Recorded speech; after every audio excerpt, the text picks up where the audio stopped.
I tossed my baby's diaper into the ocean. To my surprise, it attracted a whole school of fish. That's when it hit me. This thing was the perfect bait. I started trying to spear them, but I was already low on strength. No matter how hard I tried, I couldn't catch a single one. I collapsed on top of the container, completely drained. Then I looked up and saw a plane flying overhead. I climbed back into the container and grabbed a piece of broken mirror. But on my way up, I didn't notice the jagged metal. It sliced deep into my thigh, but I didn't have time to react. I raised the mirror, trying to catch the plane's attention. It was too far away. I watched it disappear slowly into the sky. There was no medical help out here. A wound this big could be deadly if it got infected. I poured alcohol over it, scrubbing the cut with my hands. Then I used some wires to build a makeshift fishing net. I threw the diaper back in as bait. This time, I caught a fish. I didn't even hesitate. I ate it raw. It was the best thing I'd ever tasted. I wrote rescue notes and sealed them in plastic lunchboxes. One by one, I dropped them into the ocean. That night, I made an alcohol lamp to keep my baby warm. She finally fell asleep.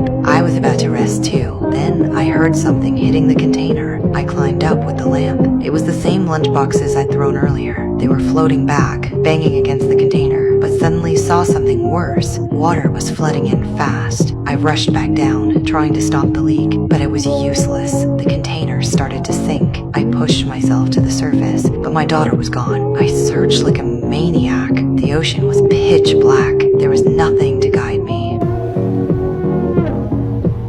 I heard her crying. I used my last bit of strength to swim toward the sound, and there she was. I lay beside her, whispering my final words. I was ready to give up. By morning, a fishing boat spotted the floating baby. A woman pulled her aboard. She noticed a rope tied to the raft. She followed it and dragged my unconscious body out of the water. She did everything she could. Eventually, I came back. I sat on the deck holding my daughter for the first time in forever. I knew we had made it.